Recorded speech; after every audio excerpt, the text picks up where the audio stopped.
Assalamualaikum, masih kita bahas tentang kaidah penjumlahan dan perkalian. Pada postingan yang lalu sudah ada rangkuman mengenai aturan perkalian dan aturan penjumlahan pada kaidah pencacahan. Kita ingat kembali bahwa aturan perkalian biasanya digunakan untuk beberapa kejadian yang semuanya sekaligus terjadi dan biasanya menggunakan kata penghubung dan. Sedangkan aturan penjumlahan biasanya digunakan untuk beberapa kejadian yang tidak sekaligus terjadi.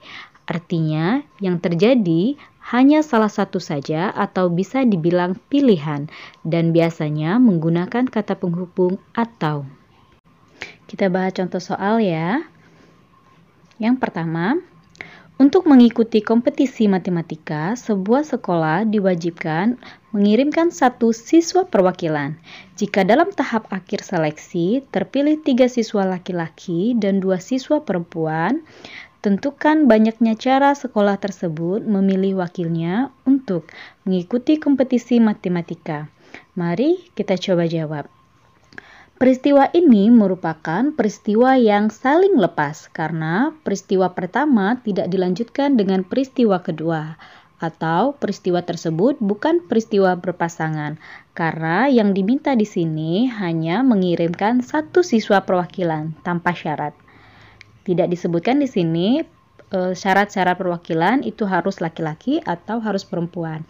Maka, dalam menjawab soal ini bisa digunakan aturan penjumlahan. Jadi, banyaknya cara sekolah memilih wakilnya untuk mengikuti kompetisi matematika adalah 3 siswa laki-laki dan 2 siswa perempuan, yaitu 5 cara yang berbeda. Bagaimana, bisa dipahami kan? Kita lanjut ke contoh soal yang kedua. Terdapat 4 jalan yang berbeda dari kota A ke kota B dan 2 jalan yang berbeda dari kota P ke kota B. Tentukan banyaknya cara seseorang dapat menggunakan jalan itu untuk berangkat dari A ke B melalui P. Mari kita jawab bersama. Jika kita ilustrasikan, dia akan tampak seperti ini. Dari A ke P itu ada 4 jalan dan P ke B itu ada 2 jalan.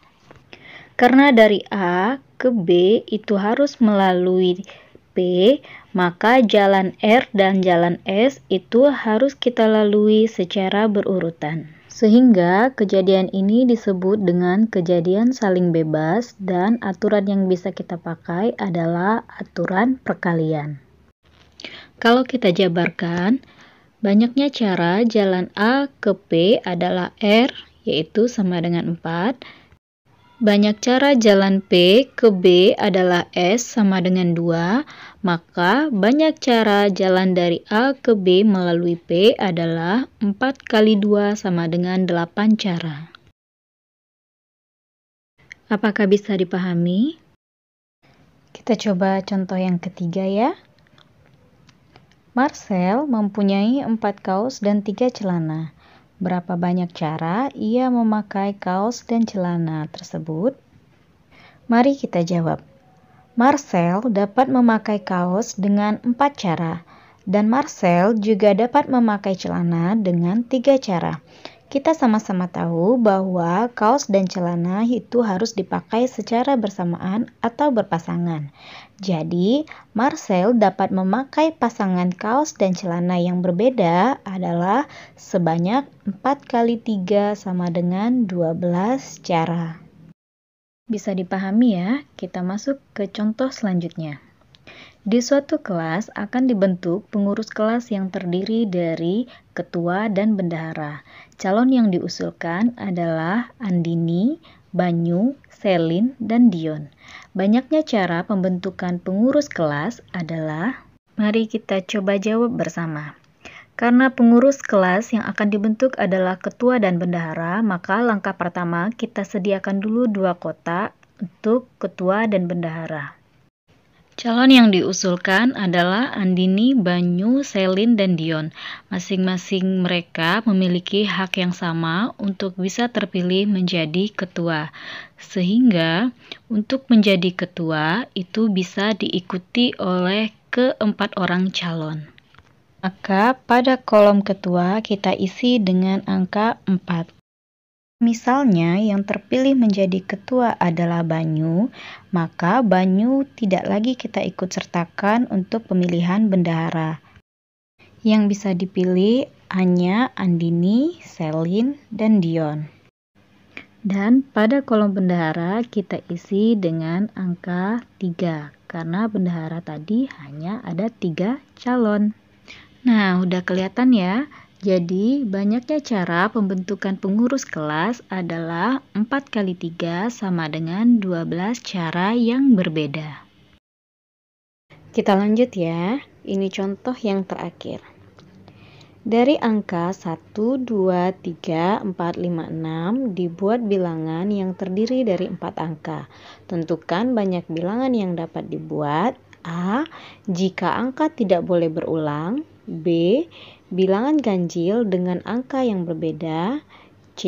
Bilangan yang lebih dari 3000 yang terdiri dari angka berbeda.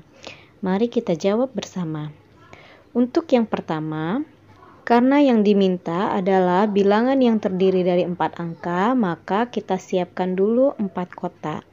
Kemudian, yang diminta tadi kan katanya angka tidak berulang. Nah, contoh ya, 2233 itu adalah angka yang berulang. Sedangkan yang tidak berulang yaitu 23, 16, dan lain-lain. Karena angka yang tersedia itu adalah 1, 2, 3, 4, 5, 6, jumlahnya itu ada 6 angka, maka pada kotak pertama itu kita isi dengan 6. Seandainya dari ke-6 angka itu yang terpilih ada angka 4, maka si 4 tidak kita ikut sertakan lagi karena tidak berulang tadi konsepnya. Maka yang bisa kita ikut sertakan hanya ada 5 angka, yaitu 1, 2, 3, 5, dan 6. Seandainya yang terpilih dari 5 angka itu adalah angka 6, maka 6 nggak ikut lagi. Sisanya hanya 1, 2, 3, 4. Jumlahnya berarti 4 angka. Jika pada kesempatan berikutnya yang terpilih misalkan itu adalah angka 1, maka 1 juga tidak ikut serta lagi. Artinya jumlah angka yang tersisa yaitu adalah 3 angka. Maka pada kolom terakhir kita isi dengan angka 3. Nah, tinggal kita kali ya. Berarti banyaknya bilangan yang dapat dibuat dari 4 angka yang berbeda, yaitu 6 kali 5 kali 4 kali 3 sama dengan 360 cara. Kita coba yang B. Tentukan banyaknya bilangan yang dapat dibuat dari bilangan ganjil dengan angka yang berbeda. Pertama kita siapkan kembali 4 kotak, karena yang diminta itu adalah 4 angka. Terus yang diminta berikutnya itu katanya bilangan ganjil. Nah, kita harus tahu dulu fokus kita di kotak depan apa kotak belakang. Kita lihat contoh ya. Contoh ganjil itu 13, 25, 79. Jadi bilangan ganjilnya itu ada di satuan ya, berarti kita letakkan di kotak belakang. Dari angka yang kita punya itu bilangan ganjilnya ada 3, yaitu 1, 3, dan 5. Berarti di kolom terakhir itu kita isi dengan angka 3. Kemudian karena yang diminta itu adalah angka yang berbeda, berarti angka yang sudah terpilih tidak bisa kita ikut sertakan kembali. Misalkan dari yang ganjil itu yang terpilih adalah angka 1, berarti 1 tidak ikut serta lagi. Sisa angka menjadi 5. Yaitu 2, 3, 4, 5, dan 6. Begitu selanjutnya, jika terpilih lagi 1, maka sisanya tinggal 4, terpilih lagi 1, maka sisa angkanya tinggal 3. Jadi, bilangan ganjil dengan angka yang berbeda yaitu 5 kali 4 kali 3 kali 3 sama dengan 180 angka yang berbeda. Yang C yang terakhir, bilangan yang lebih dari 3000 yang terdiri dari angka yang berbeda. Oke, kita siapkan kembali 4 kotak, karena yang diminta itu 4 angka. Yang lebih dari 3000 itu contohnya kan 3001, 4000, 5000, 6000, dan seterusnya. Berarti yang berubah itu adalah yang di depan. Atau kata lainnya, fokus kita di ribuannya ya. Yuk kita mulai. Dari 1, 2, 3, 4, 5, 6 yang bisa kita pakai untuk pertama kali itu hanya 3, 4, 5, 6. Kenapa 1, 2 enggak? Kalau satunya kita pakai, duanya juga kita pakai, jadinya nanti 1000-an atau 2000-an. Sedangkan yang diminta itu bilangan lebih dari 3000. Paham ya? Jadi kolom pertama itu kita isi dengan angka 4. Seperti tadi, karena yang diminta itu adalah angka berbeda, berarti angka yang udah kepilih di kotak pertama itu tidak boleh kita ikut sertakan lagi. Misalkan dari 3, 4, 5, 6 tadi yang terpilih si 5, berarti 5 nggak ikut lagi. Maka sisa angkanya hanya 1, 2, 3, 4, dan 6. Ada berapa angka itu? Ada 5. Sehingga di kotak kedua kita isi dengan angka 5. Begitu selanjutnya, di kotak ketiga berarti kita isi dengan angka 4, di kotak terakhir kita isi dengan angka 3. Dah ya, berarti banyaknya bilangan yang lebih dari 3000 yang terdiri dari angka berbeda itu ada 4 kali 5 kali 4 kali 3 sama dengan 240 angka yang berbeda. Oke, selesai sudah. Totally ada 8 soal yang udah kita bahas dengan problema yang berbeda. Mudah-mudahan bisa kalian pahami. Jika ada masih yang ingin ditanyakan atau kritik dan saran, silakan tuliskan di kolom komentar. Thanks for watching.